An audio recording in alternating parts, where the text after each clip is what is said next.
What's up, LFP Global listeners? Welcome back to another episode of the Layered Faith podcast. You guys, I am so excited, right?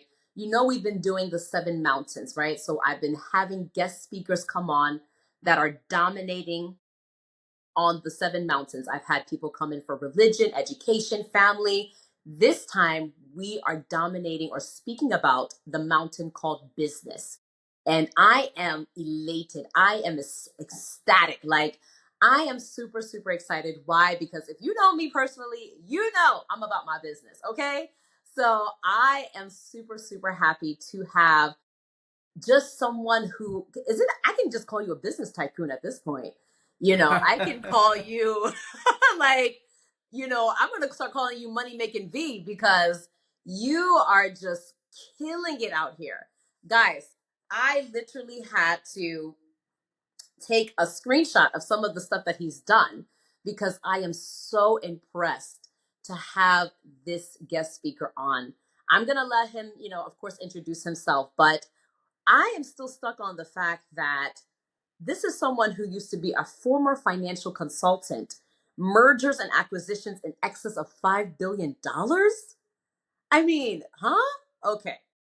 Without me talking too much, guys, because I've already said a lot, I want to introduce Vehano Joseph. And please forgive me if I did not pronounce it correctly. Did I say it correctly, Vehano? That at least you didn't go Joseph. I normally get Joe or Joseph, and after a while I'm just like, all right, just let it ride. But no, my name's Viano. Viana. Okay. Thank you for trying that. I appreciate that, and thank you for the kind words. I mean, I don't even speak about myself that way. That's pretty incredible.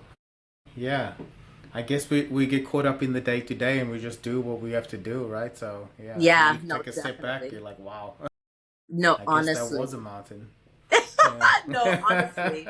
No, you are, no, definitely. I mean, your profile is super impressive, and I'm so grateful to have you on here because I know that my listeners and my viewers will learn so much from you. So, yeah, yeah, please, introduce yourself a little bit. Let us know a little bit about you, your background. Yeah, Yeah. let's get into your background. Like, how did you become, or how did you get to where you are today? Like, take us through like well, guys, he said I can call him Mr. V or V. So I'm gonna call him V.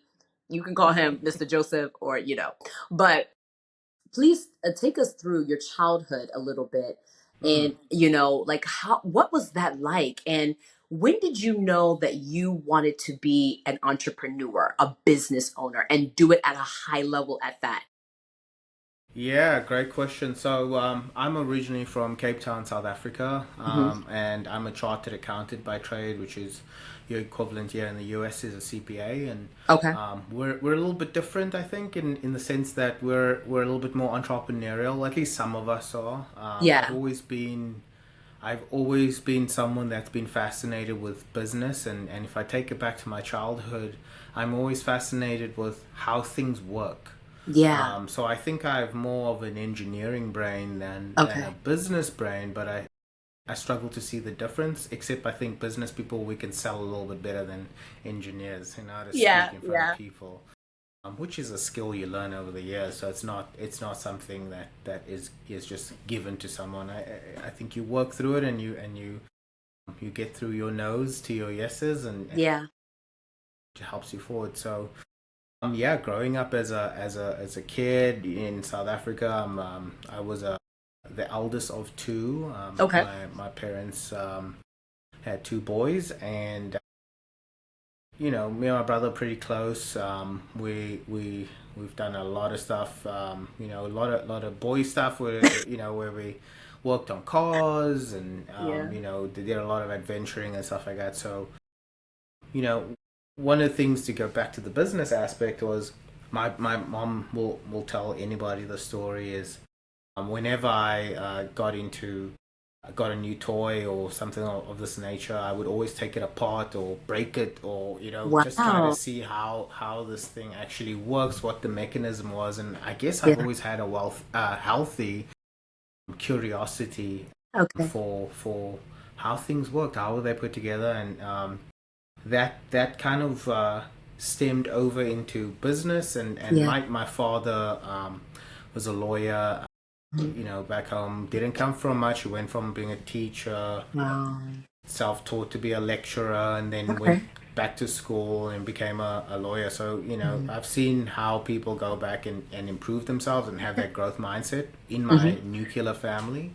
Okay. But my dad also had a business, and I always joke about this business that he had. He's well retired now, but when he was younger, he had this funeral business, and I was we sold funeral insurance to families in the lower income tiers Yeah. that couldn't, one thing that we saw in our even in our family, we saw if someone had passed away, it was always a scramble to get money to, get. I Yeah. don't know if that's a thing in the US, but it was It a thing in South is. Africa, No, and it was a definitely it big is. deal. Yeah.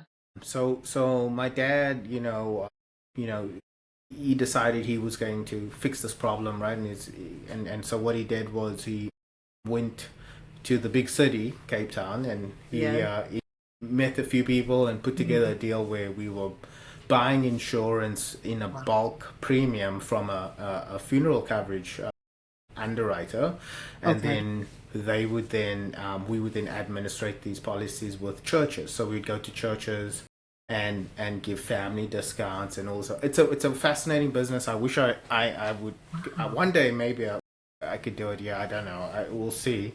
But yeah, so I've always been in business. It's always been around me. I had uncles and things like that also doing stuff. So I've always aspired to be in an entrepreneurial Yeah. setting. But as you can hear, my parents, um, and I think it's like a thing with African parents, right? They always want you to get that degree, get that Yes. chartered, go be a doctor, go be a Yes. lawyer, like all right. So it's that prestige. But then we all end up doing our own thing No, literally, anyway, literally. right? So yeah, that's kind of my childhood. I played a lot of sports. I Okay. played rugby growing up. I swam, played tennis, played cricket a little bit, and Yeah. soccer. So I was fairly active, and and learned. When I set my mind on something, it was all or nothing, right? And went the bridge and went for it. So when I decided I was going to be a chartered accountant, it was hard because it's a lot of, we have to qualify with like 3,600 hours under Wow. a major kind of audit firm, and I Yeah. decided to go to Grant Thornton in Cape Okay. Town, and yeah, I learned so much for so many different funds we audited, and large manufacturing companies, and I even Yeah. dabbled in a little bit of mining audits. Okay. So got a lot of exposure, and I always knew that I would get that exposure there. So Yeah. through that audit, learning how companies work, Hmm. what are the failures, what are the control Wow. failures, where are the Okay. risks, where are the opportunities in the business, because we, even as an auditor, you want to understand what's the growth plan so that Okay. this thing is a going concern, right? You don't want to, Okay. you've got to tell the public that this company, based on what it's presenting in its financials, it's going to be a going concern for the next 12 months, which means it will Mm. be in business for the next 12 months. Wow. And so yeah, very, very interesting kind of path to entrepreneurialism, and I did have I had an audit partner in Cape Town that he always told me, he's like, Vehano, I always knew you were going to be a businessman. You always question, like, why aren't we doing this, why are we, we're looking at the books, why aren't we making this happen, right? Like, Yeah. so that's always been a burning desire for me. Yeah. Wow. That's so good. Now, okay, so you've been exposed to business, to the entrepreneur lifestyle, basically from the moment you could say mama dada. So, why do you think you took to it? Because there are people that, come from business backgrounds, parents, aunties, uncles, all immersed in entrepreneurship. But why do you feel like it stuck with you? Even though, yes, you were helping your parents, your dad with the funerals home and stuff like that. But Why do you feel like it stuck with you? Yeah, that's a wonderful question because I think we all are unique in our abilities, and it's really what does God give you, and Mm, how do you cherish that, and how do you become a good steward of what the gifts God has given you? okay. I think a lot of us, we have to unlearn a lot of those limiting beliefs before we take Mm, action. And some people just unfortunately never break that mold. So mm, once they get placed into this perception of who they are and what they are, and it's very hard for them to break out of that. yeah. And I think for me, I've always had supportive parents, and a mother for that.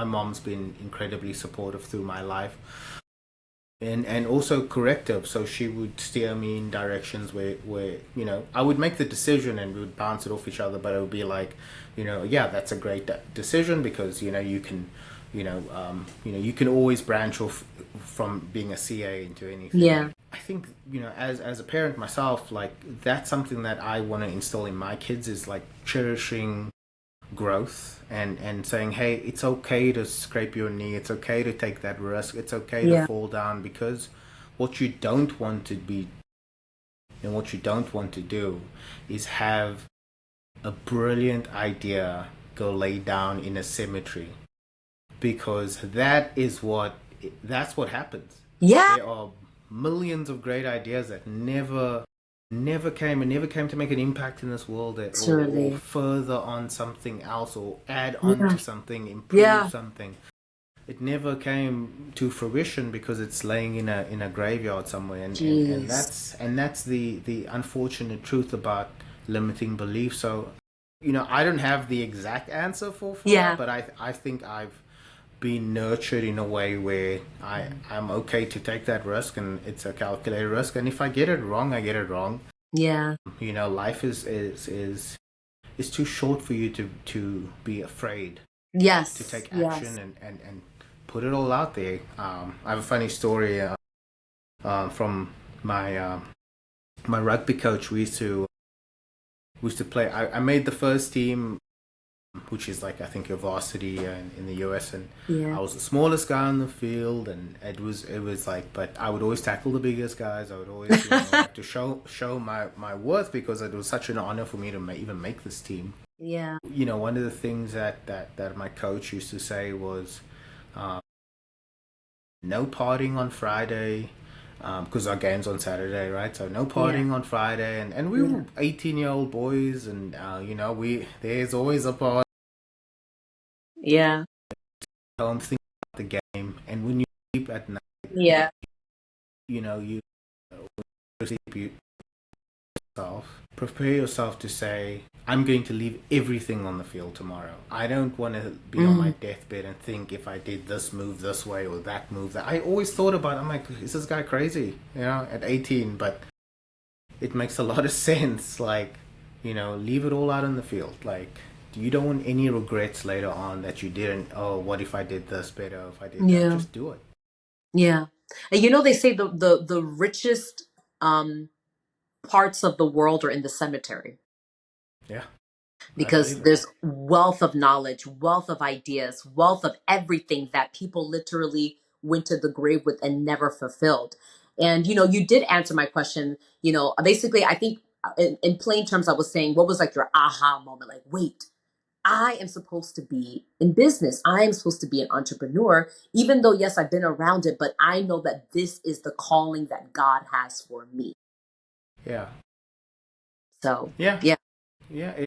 It's a calling, and I think we all gotta listen yeah, to take that time to be in that quiet place. yeah, There's a lot of noise around us today. There's a lot mm, of distractions. So, um, however you get into that flow state and feel that you're just timeless, there's something to be said about that moment in time. yeah, and you Yeah. should pay attention to that. So if there's something that you enjoy doing, and Yeah. it, some people love playing golf or tennis, or I don't Yeah. know. I just like it's not that's not me, but I Yeah. like solving problems. I like being business. I looking at deals, exploring new real estate opportunities, exploring new business opportunities, speaking to people, being a problem solver, connecting folks. Like that is joyful for me. I love that.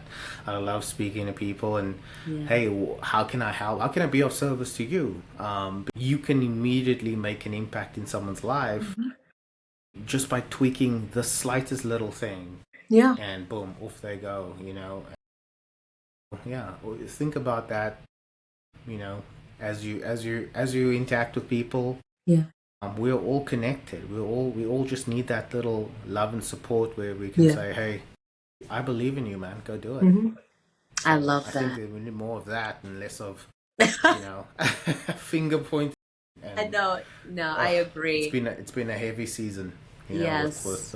elections behind us now. Oh my gosh. I mean, if we were to get into that, we'd be here all day. But we're going to stick to the main. But so you said something about you love being a problem solver. Now, when did you realize that your problem solving skills was going to be one of your greatest assets to becoming an entrepreneur? Because there's always fires to be put out. No, I honestly, I don't know that I've that I've ever acknowledged that. I think I've always known that that's something I need to be good at. Okay. So it's not like I've always liked exploring challenging issues and finding a solution that's a lot of people have different responses to stress, Yeah. where some people freeze, some people fight, some people flight, right? So, but I've always had this response, at least in my mind, of where I've taken a step back, thought about it, and then then pulled something from the toolbox. And I guess I don't know when that clicked. I think maybe my audit career, when we were looking at risks and like risk assessments, looking at Hmm. controls, seeing where the controls would break, Hmm. identifying weaknesses in controls. Mm. So like doing walkthroughs. I can remember I won't mention this company, but it's a massive bank here in the US. Where there's many massive banks, but this one in particular, we had a control failure where it was just duplicate work. I won't go into the specifics, but it was like something was being done on the West Coast that was Hmm. being done on the East Coast and Hmm. being submitted to two separate managers. And then there was one manager in the middle signing off on both. And I'm like, you didn't realize this is the same freaking role. Wow. Oh my gosh. And so, there's inefficiencies like that you find out if you just take a step back, look at the whole thing end to end, and you're like, oh, this doesn't belong there. And so yeah, I think I've utilized that skill set in entrepreneurialism for one of our fundamentals is and a fundamental is like a expansion of your Mhm. your values and your mission, your values, or what do they Yeah. call those things? Normally people have five of those. I think it's your It's values, like like SOP. integrity. No, the typical things that you see on companies' walls, Oh, their our mission, values, their our core vision, values, yeah. mission, our goals.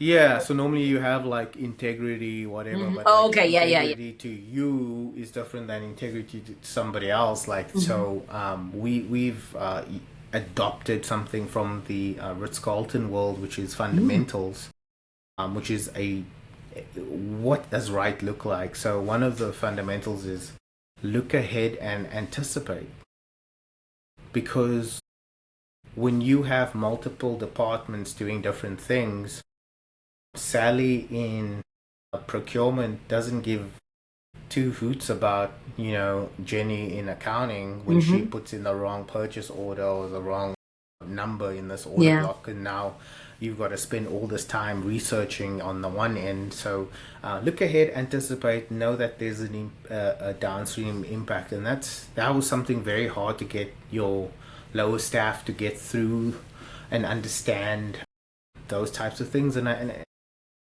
it's it's something it's amazing to see that it just happens everywhere. Big, small, doesn't really matter, but overcoming challenges like that and Hmm. coming up with corrective actions to mitigate those. So one of the things that we do is like have these fundamentals, Yeah. talk it. The more you talk it into existence, the more likely it's going to happen. Hmm. So Yeah. look ahead and anticipate. So you guys Wow. can use it if you want. It's a good one. Definitely use it. My viewers will definitely use it. So, can you really call yourself an entrepreneur or someone that would have a successful business if you are not a problem solver? Yeah, I mean, look, I don't like to put labels on people. If you want to take the risk, and if you want to back yourself, then go for it. Okay. But realize this: you're gonna have problems. It's never smooth sailing, and Yeah. that goal set that you put out, that gonna have be a millionaire or I'm gonna be a 10 millionaire, 20 millionaire. You'll get there, but you'll Yeah. get there on a completely different route than you'd ever anticipated. Yeah. So really, it's just you know realize that there will be issues that Hmm. you will have to be able to address, and a lot of that is preparing yourself with the right tools. Okay. So what are you putting into your ears? What are you putting into your head? What are you surrounding yourself with? Right? It's like who's putting narratives Okay. into your mindset. So it's so important that you arm yourself with tools that can help you, and then a network of support and people Mm-hmm. around you that can help when you do get into a situation that you may have never been in before, Hmm. which Hmm. any entrepreneur is going to be in that position. Yeah. But you're not the first one, nor Okay. will you be the last. There's someone else that's been through this. There's someone else. You just need to ask, knock and the door shall be open to you. Go on. Seek and you shall find. So it really is a matter of being able to give yourself the best chance of success, and you know what, like that's all we can do as human beings. Hmm. If we fail, at least you tried, and Yes. that's the key. Okay, and Yes. guess what, when you go to the second round and the Hmm. third time and the Hmm. fourth time, Hmm. I've done a lot of businesses that have failed. I've done Amazon FBA. I've Wow. tried shipping. I've tried all this kind of stuff, and it's just Wow. always been a distraction. And Yeah. but I learned little things from each. So, learning how supply chain works, how to order things, how things go import output, which is from a private citizen standpoint. Mhm. That not a lot of people have exposure to that, and you won't No. until you actually try and do these Exactly. things and Yeah. get those mentorship programs and learn Hmm. from other people. And Hmm. there's things that I've learned from the FBA side that Hmm. I now can apply to my real estate company, where I'm importing certain types of materials from overseas. Now I know how to do it, where to Hmm. get it. So it's not all a waste. I think it's all just lessons we've got to learn through our journey. That's amazing. Now, how has your 9 to 5, your previous 9 to 5 jobs, Hmm. at the end, how did that help you be able to establish and run a multi-million dollar company? Yeah. So Because, sorry, because a lot of yeah, people think that they need to quit their job now, their nine to yeah, five, and just immediately jump into entrepreneurship. But for some people, that doesn't work. Some, yeah. like, for example, my first lady, my pastor has told me that, she used her 9 to 5 as a tool to learn as much as she could so that she could apply what she's learned to her businesses. I mean, because she's also a multimillionaire as well. So, but she kept harping on the fact that you get to mess up on somebody else's dime, take full advantage of it, learn everything you need to learn, do what you have to do, and then branch out. So, would you say that your 9 to 5 jobs in the past have helped you, run your multi-million dollar businesses? 100%. Okay. 100%. I don't think you and they are, limit. let me say this with a caveat. There are people that can go straight from high school, start a lemon stand, and then flip it into this, and then sell shoes, and then Hmm. sell vitamins, and then go on. Yeah. I have friends that I know that have they didn't go to college, they didn't do this, but they're a multi millionaires that have distribution networks across the country because of the they were first into things, and it's amazing. And what Yeah. they do is when you don't have that skill set, you find a partner, you find someone that complements you to scale your business. So with my journey, yeah, 100%, without seeing how those companies worked, without seeing how they did things, how they were structured. Yeah. You, you know, I wouldn't even say I was utilizing their dime to harness my skill. I think I was letting them use my work output to Okay. improve my level, to improve my experience level, right? Okay. And I was getting paid to get more experience, right? So I would probably look at it in a different way, Yeah. because there are things that you could learn at your company if you just asked. There's so Mm. many people that Wow. are just sitting and they're just in that same task mentality. I'm gonna do this, I'm gonna do that, and then Yeah. it's weekend, baby. It's pickleball time or whatever people do these days. Like, they live for the weekend, and then you have other folks that are just so freaking brilliant where they can Mhm. go in and say, "Hey, I've completed my task. I would love to learn more about this or get exposure to A, B, or C." Yeah. Or, Yeah. "Hey, is there anything?" I've always admired people, and always highly recommended folks for promotion. In the lower staff that have come to me and said, "Hey, how can I help you? What are some of the things that I can take off your plate for you to Wow. focus on the other stuff?" And those people make the biggest impact in the work in the normal corporate environment, and that's how you succeed there. But then that also gives you exposure earlier on to other things, and they Yeah. will take the risk to give you more exposure, Hmm. and then it's just, it's not forever.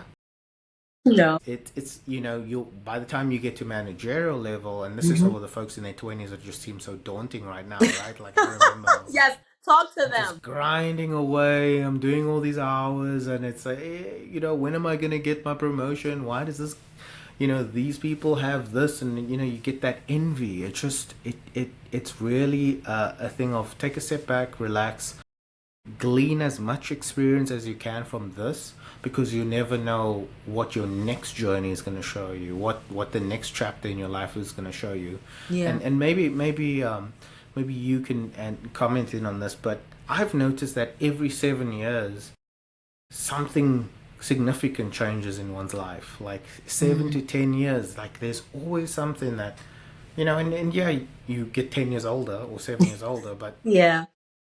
career shift, family shift. Like, there's just so many things that you're not the same person that you were yesterday, No. right? So it's Yeah. like it's such a blessing to be able to find a place Hmm. that you could be in, where you can experience um, growth. And if you're not in that kind of environment, Yeah. you can find that environment to grow in, It's before true. you take the leap. And I'm not saying don't take the leap. If Yeah. you have a burning desire to open up something and that calling is there, Yeah. then maybe find somebody that's doing what you want to do in that Yes. space. Yes. Learn Yes. as much as you can from that person, and Yes. then go do your thing.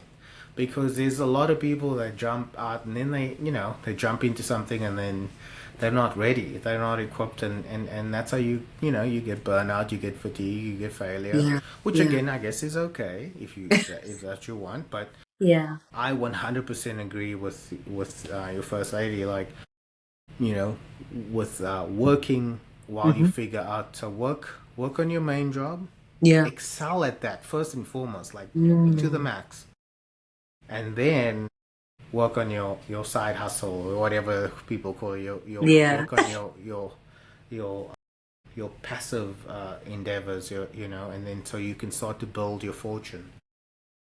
And that's something that everybody has the ability to do.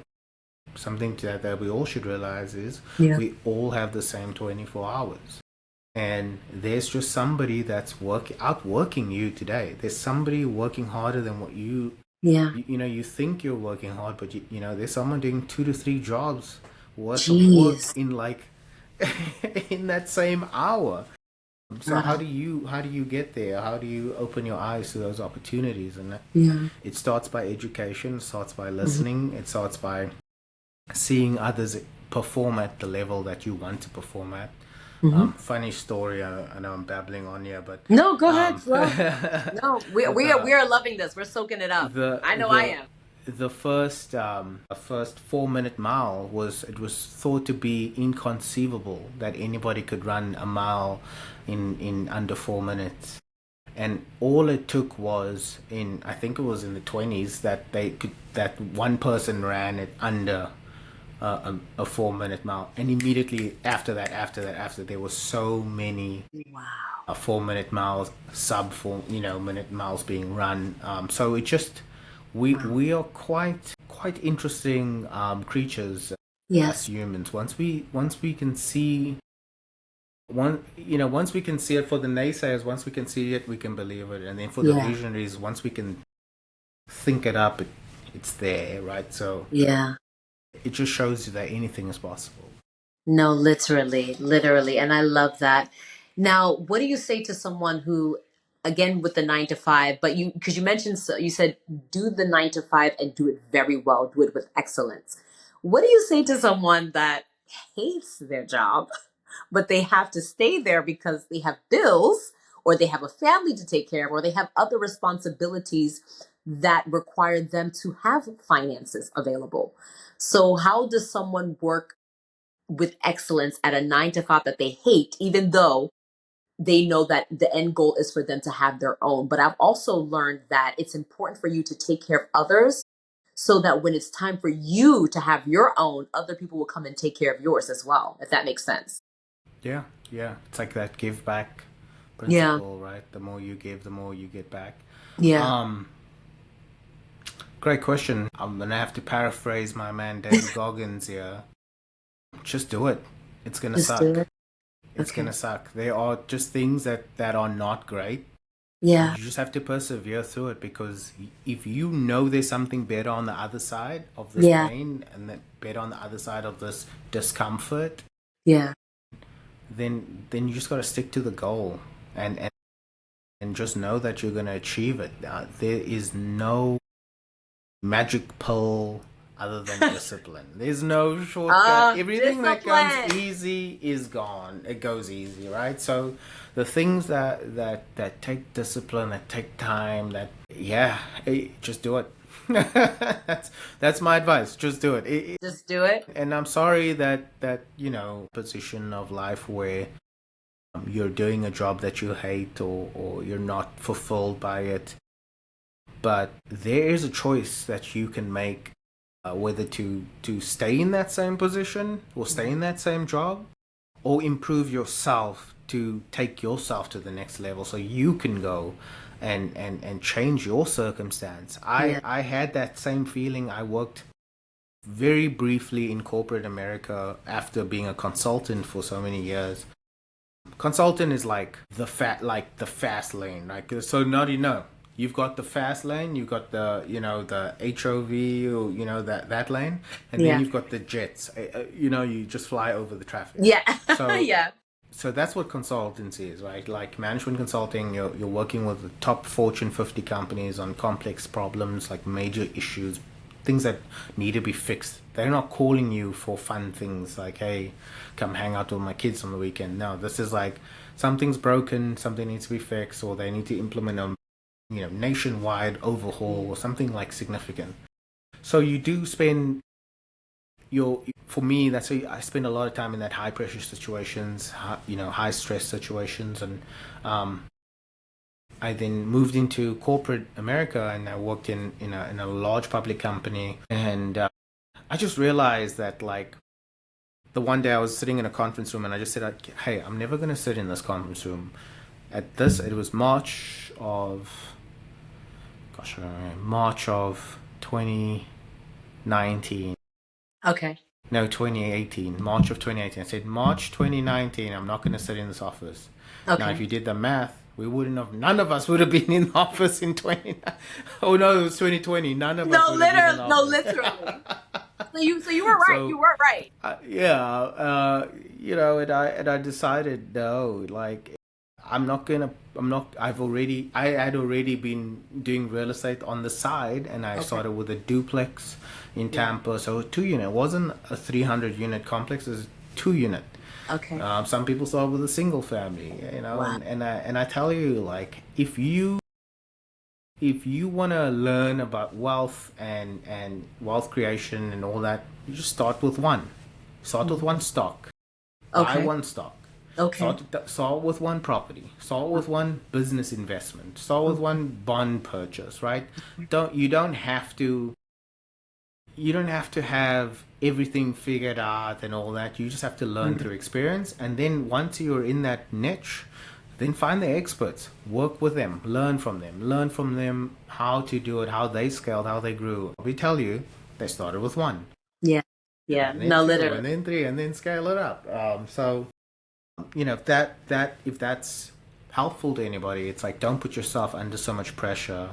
Take the time to build something sustainable and build something that's long lasting, and that just starts with just putting in the reps Wow. after each other. I Because you'll love get you'll get lucky. You'll get lucky over time. So then that. big things will come. Amen. Now, I want to get into the part that I'm also most excited about. Your company, your multi-million dollar company called Dreamstone, right? Dreamstone Invest. So tell me about Dreamstone, or should I ask you about real estate first and how that led to Dreamstone Investments Yeah. Invest? So Dreamstone, or the Dreamstone Group, as I'm starting Yes. to call it now, because we're more than just an investment firm. We Hmm. like I said, we started with a duplex Okay. down in Tampa, and And I then I saw the met my progression. I saw the yeah progression over the yeah years. yeah Yeah. yeah. I love it. It wasn't pretty, right? It was, things that needed a lot of money to fix up, and not when I say a lot of money, but like a lot more than what we're doing now. Yeah. And so we started, workforce housing, neglected properties, bad landlords, finding those properties that needed that improvement, and then Yeah. just showing. I mean, it's so simple. It's like the value add strategy for multifamily and multifamily real estate, guys, is the stepping stone to buying businesses, to buying Wow. stocks, to buying companies, to doing all other kinds of things, because you have to evaluate a business. You have to understand a cash flow. You have to understand a profit and loss statement. You have to understand a balance sheet. You have to understand Mhm. a rent roll, So just by default, you're looking at a business acquisition. And Mhm. and so even if you didn't have my experience, and a lot of people don't, they have from various walks of life. In real Yeah. estate, I think the stat is like most millionaires or have start in real estate, Yes. because Yes. it's so easy, because and I say this with much respect, that it's easy in the sense that if you buy a $300,000 property or $100,000 property, and then that $100,000 property becomes 300,000 in 5 years, and then you buy another 300,000, and now you've got 600,000, and then you buy another one, and now you're a millionaire, right? So Literally. uh, you don't need a lot. You just need three. You need one. Wow. Need the one. You don't need a lot. You just need one. You need to start there. Start by that first one. And for some people, it's their house, right? So some people buy their first house, and then they get married, maybe, and Mhm. then now they've got two houses, and they rent the one Wow. out. So now you're a landlord. Yes. And then some people, come through the unconventional method and go Mhm. straight into rental properties and so on. But it's however you get there, just get there. And it Mm. starts with, educating yourself and learning what to do in certain circumstances. And, how do I save up for this? What do I need to do? Mhm. If I don't have the money to do that, what can I do to get the money? So now, Yeah. look, you're already problem solving, because you're asking yourself better questions, Yes. right? Because you've got a problem to solve, right? No Mhm. business exists just to be a business. Every Yeah. business exists to solve a problem. Yes. Yes. So yeah, we started down in Tampa. Okay. Um, Why I met. Tampa, by the way? I was I was working on a $3.5 billion acquisition for Johnson and Johnson at the time, and it was like a 15-month project. It was a long project. Um, and I basically moved to Tampa at the time. They put me up in corporate housing, and I spent a lot of time there. I was my home base was in Miami, but I hadn't Oh, been home in Miami in 4 years. So, but that was my home base. I started looking at real estate in Miami. Started looking at the online listings, all that stuff, and I'm like, how do people make these numbers work? None of the stuff cash flows, right? So you're buying a condo in Miami, and this was way back when it was like 8 years ago. Buy a yeah. condo, no, actually maybe more. So yeah, buy a condo back in Miami. You're spending so much money, and the thing doesn't cash flow. You put a tenant in, and you're still paying towards the mortgage. And I was like, I don't know if that makes sense. And there were people that did this, right? They did this. They're like, oh no, I'm putting like $300 towards this, and it's every month, and I've got a tenant in. I'm like, okay. And then what happens when something breaks and you got to pay for that? So now you not only out of pocket on the mortgage, Mm-hmm. you're also out of the pocket on any other expenses. So you've got literally no buffer. And so out of necessity, I started looking up where I was, and I happened to be in Tampa at the time. Thank goodness. Yeah. Um, I looked at the market up there, and things were a lot more reasonable from a pricing standpoint and a rental standpoint. So Hmm. affordability was good. And if you ever hear a real estate person talk about the 1% rule, that used to be a 2% rule. So Mm. 2% of the purchase price should be the maximum or the minimum rent that you should be able to achieve on the property. If it does not meet that, don't buy it because it's not going to cash flow. Wow. And so that somehow became the 1% rule as prices started to Yep. skyrocket. And it still works on the 1%, but yeah, you're looking at this from a cash flow standpoint, and while I was working, I wasn't prepared to be putting in extra money other than my savings that I had saved up. I was focused on okay, this is my allocation for to buy this property, and then this is my reserves for the property. So I opened up a new bank account, put all the Okay. stuff separate, Okay. segregated, put LLC in place, and boom, got my first property, and I renovated it, and really just fixed up one of the sides because there was a family in there already. And Okay. I went to go speak to her, and she was like, yeah, they're not, they don't take care of the work orders. Like I put in, they don't respond back to me Wow. timely, blah blah blah. And we took the rent from, and they were expecting this because it was pretty low for the area. We Yeah. moved the rent from 750 to 1,500, so for both sides, Wow. which immediately was immediate cash flow. And I went in, replaced the floors, replaced the bathrooms, put in a new kitchen in the one of the units, and it was like brand new, painted, and did all that good stuff. Um, and And yeah, you did all this by yourself? well, no, so I built the team, No. and Okay. then Okay. So yeah, yeah, when I say yeah, by yourself, not like actually hand drilling, but like you were coordinating this by yourself. absolutely. Anybody can do this while working a full-time job, mind you. So, you know, it can be done. I made sure I had a property management company that had a good maintenance team that was very well versed in this area, and I interviewed several different types of companies, and found the ones I liked, and we went from there. And I then got approached by another multifamily broker who Mhm. presented a 7 unit to me at the time, and I couldn't do that by myself. Found a partner through a real estate group, and just networking, right? So telling people, hey, I want to build a business out of this. I want to do something great out of this in this value add strategy, and we went, and we bought our first property together. Yeah. And then what did we do there? It was a 7 unit, bought it in a divorce. and they needed a quick sale. Wow. 3 of the units were down completely. They were using as storage. We went in, renovated it very nicely, put new floors, new Yeah. kitchens, new hard appliance counters. Rented that all out, and I think we sold that within, or just at 12 months later we sold it, Wow. and then rolled that money into a 14 unit, and Wow. then Are you we guys we hearing this? A that 14 unit.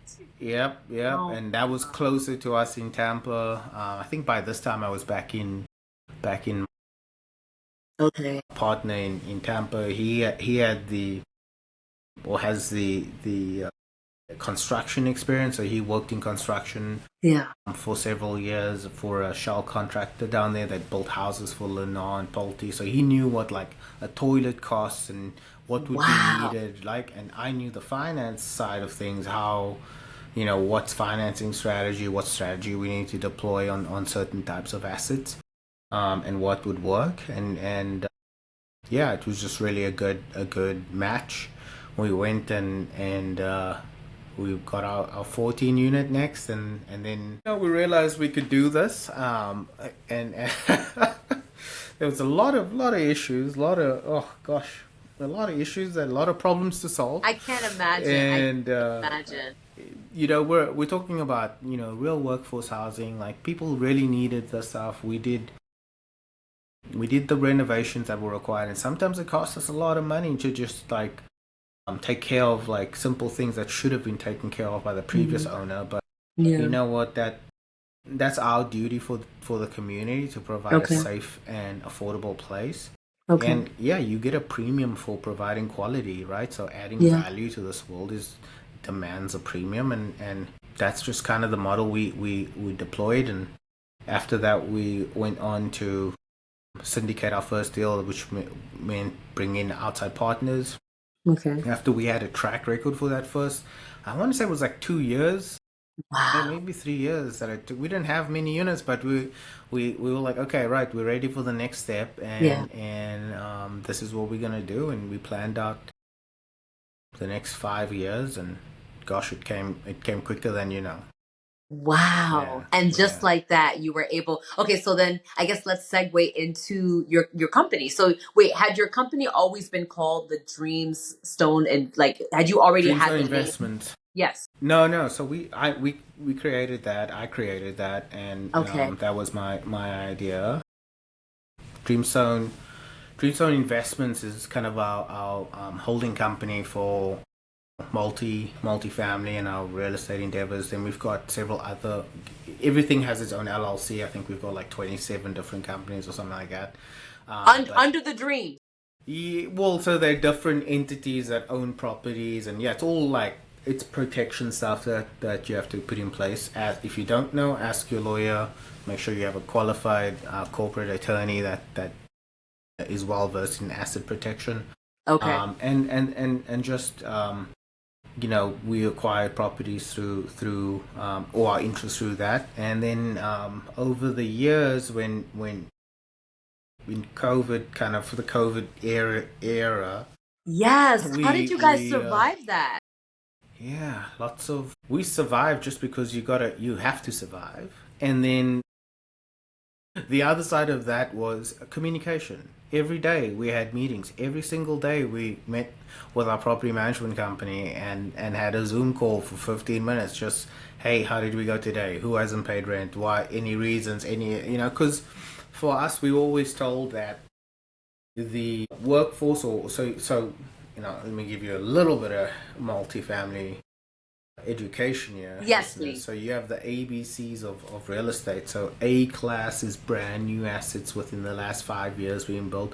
B class is a weird class because almost everything is a B class if you ask a broker today, right? So like Okay. there's still 1980s properties that are B class, which I'm like, I don't understand how that isn't a C class, but okay.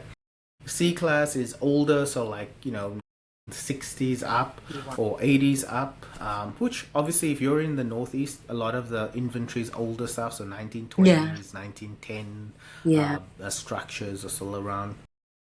and then you get D class, which is like kind of your more, they call them war zones, or and some Wow. people call them mobile home parks, and which actually mobile home parks are actually much better than multifamily. I don't know where they come up with that, but Uh, anyway, the those are the ABCs. So when you're buying real estate in the C class spaces where we all start, and most people start, or if you're lucky, you find a B. And what people like to do is convert a C to a B. So if you're in an area that's like gentrifying or changing, or it's like mhm, there's a lot of new things happening in that area, then mhm. it's a good time in that space to upgrade. Okay. So all we do is you put granite Okay. countertops, you put Yeah. quartz in, you put the stainless steel appliance package, you do all the nice, like, what are they? Agreeable gray colors, right? Yeah. You do all the things Yeah. that are premium, Yeah. and that would, kind of get you to a B. And now it's kind of like for your tenant, it's a, why would I move here where it's $2,000, or I can move here where it's $1,400 a Yeah. month, and I still have the same appliances, the same whatever, Yeah. and so it's kind of, that's how we always looked at value add. Wow. Yeah. And then from a company standpoint, during COVID, we we had done deals during COVID. Very hard to get deals done, but we Wow. managed. I One thing I think that I'm noticing about our company is that during the boom cycles and when things are going crazy, we can never get deals done. Like, it's not, but when things are like scary and like, oh, the world is gonna collapse, I'm like a kid in a candy store, and that's when I'm buying stuff. And I'm like, oh my gosh, this actually makes a lot of sense because Wow. the fundamentals will come back. It's not like Yeah. people don't need a house, a roof over their head. Yeah. Uh, So so that's part of the problem solving that yeah, I okay. guess I just, but like, in the good times, I'm like, I don't know. I'm just kind of looking, and I'm like, Wow. like, underwrite a lot, and I'm like, this doesn't make sense. I just don't go away from my model. Or if there is something that makes sense, I'm like, I'll go to my advisors and I'll go to my friends, and I'll be like, hey, am I going crazy? Am I missing something here? Like, Yeah. and like really vet things out. If it's a new strategy, and hey, sometimes new strategies don't work. Sometimes Yeah. there's things that change that are out of your control, and that you just have to be agile with those kinds of things. But during COVID, for real, that was like a master class in itself, of crisis management, really just understanding how we can help the community quickly to limit our exposure and Your impact, losses. our Yeah. losses, minimize any of that, which we didn't have. We like tripled Wow. During investment. So COVID? yeah, yeah. So after COVID, we had, then they were spending so much money. So here's a inflation lesson: when they Yeah. pump money into existence, it creates inflation. Okay. That inflation is either distributed into the government, or it's Hmm. distributed into credit.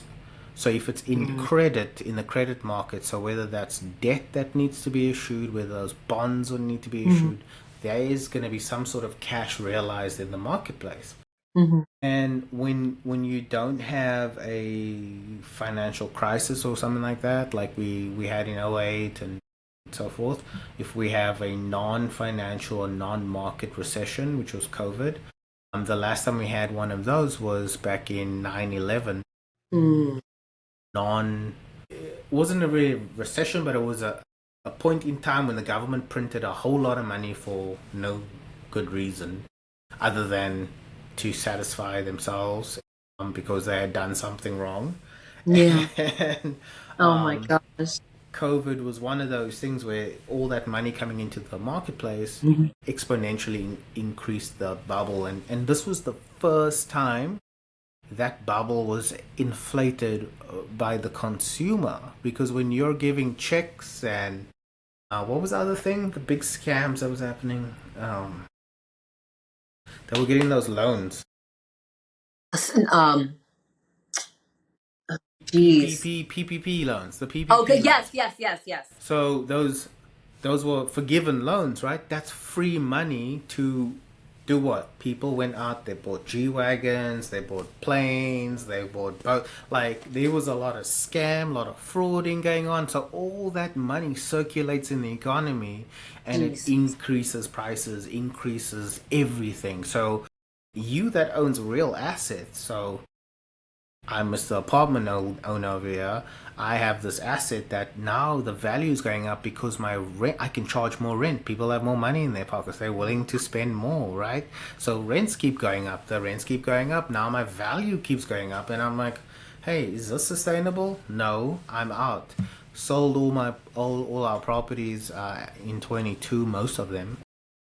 And yeah, we're down now to, we've got about 800 units left and actively transitioning into building, and we're building Okay. houses and Okay. communities, and yeah, that's been fun to actually put out the product and solve another issue, which is like there's just not enough housing.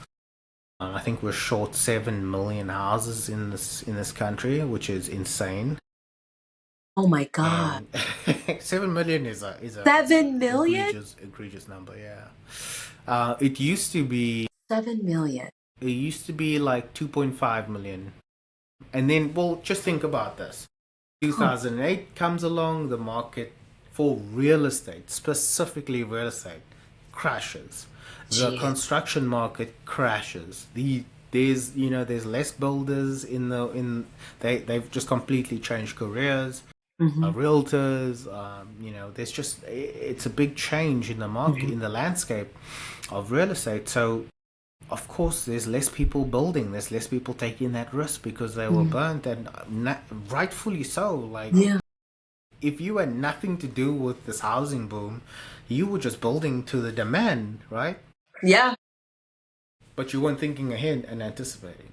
Yeah. So that's where a lot of people got caught. And it's easy to get excited with this euphoria in the marketplace, and Yeah. I was there myself, right? And it was crazy, it was just insane. But even with all of that, there has been less purchasing, less new home starts than needed. I think I read a stat in Redfin. They publish these reports every month. One of the stats was in 1976 there were new homes built every year that were under 1,400 square foot. So these are like specifically for new home buyers, right? So like your first home, 1,400 square foot. If you go in like in Atlanta, you'll see like the stuff around the city are kind of like 1,100, fourteen Yeah. hundred. So like those houses. I don't even think you have a garage. It's like a carport thing, and like, yeah, Oh, you Sandy don't. Springs, the Roswell ones, like there, those houses. We're building 440,000 of those a year since 1974, 76. 2024, we are building 50,000 homes under 1,400 square foot. Where has that gone?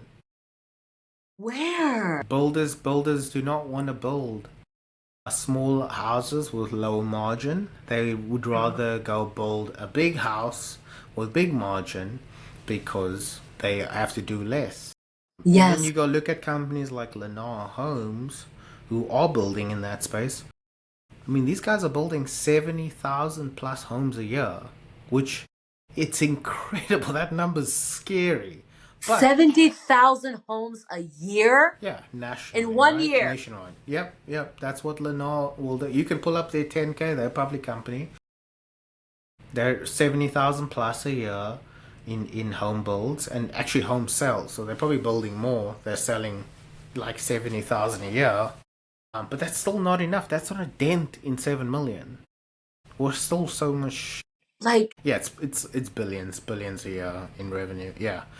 Um, so really, the interesting thing to me is like, do you solve the problem of the existing inventory that needs to be renovated and fixed, or do you solve the problem and go create inventory?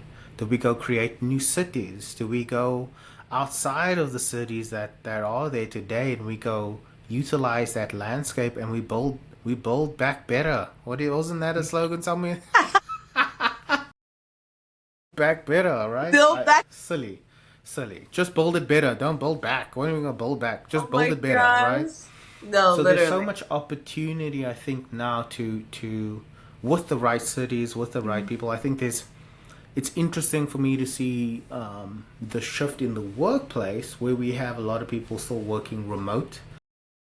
So, which has become like a real thing now. So that Yes. opens up the whole door to a whole new type of consumer that maybe doesn't want to be in the city but wants to be out city adjacent, but they want some sort of lifestyle or something Yep. like that, right? Like they still want the shopping, they still want the amenities, but yeah, I think there's probably something in there where I hope there are a new generation of builders come, wake up and realize, look, there is opportunity. Yeah. Yes, it does suck. Yes, we have to go through all these environmental things and whatever, but it's still needed. We need the housing, and we need to build America. We need to build it, one house at a time, so that we can bring back our economy, bring back our jobs, bring back our home formations. That's what Yes. we're not like seeing, right? Like bring back the American family back together, right? Like Hmm. let's make that possible. And that's one of our missions now at Dreamstone, where our home building division is focused on building those homes. We're not yet in the position to build that first starter home yet, but Yeah. within time, like I can, there's that 7 year window, right? Yep. So within time, I think we'll get there. I think for now we're just focused on building out our systems and our processes, and then I think there's an execution where we can help. We were building in the 70s, right? They didn't ever have the technology we have today, right? They were building Literally. 400,000 homes a year in that range, and we're only doing 50,000. So there's a whole market over there. Yeah. How we make that profitable, I think there's going to be some government involvement. There's going to have to be some, where it comes to like land and water and utilities and all that stuff, right? But I think, you know bring it on. I think let's go let's go do that. I think it's needed. That's so good. How important has your faith been throughout this entire journey, your faith in God? And, because in business, there's always an opportunity to compromise. There's Yeah. always an opportunity to do business in a way that is not biblical, number one, and number two, is not honorable to God. So, you are someone of faith, you believe in, Jesus Christ and all that. So, yeah, tell me how has your faith helped you along on this journey? Without faith, I don't think I would be anywhere, right? Without faith in God and God's ability within me and Him working through me to fulfill His plan. And the more I acknowledge myself as His vessel and His tool to be a creator of light in His image. And I'll take a step back. I did a lot of things by myself, and kind of. We all have those, and not all, but I think most of us have these moments where we go back and we get all easy. We'll skip church. This Yeah. like, oh, I'm in a new city. I don't want to go, and I'm just gonna watch it on YouTube, and I'm Yeah. gonna, and as I got older, I realized that for me personally, I'm a person of energy, and I want to feel community. I want to feel people around me. I don't know what Yeah. that's like a bad thing or whatever, but I get No. energized by being around people and celebrating together. And when we worship together, especially, I think there's something so powerful in people praising God together and just hearing all the angelic voices around you. It's amazing. Yeah.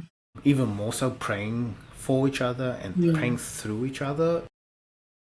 it's the energy is incredible, It's right? Like amazing. what we can do as people.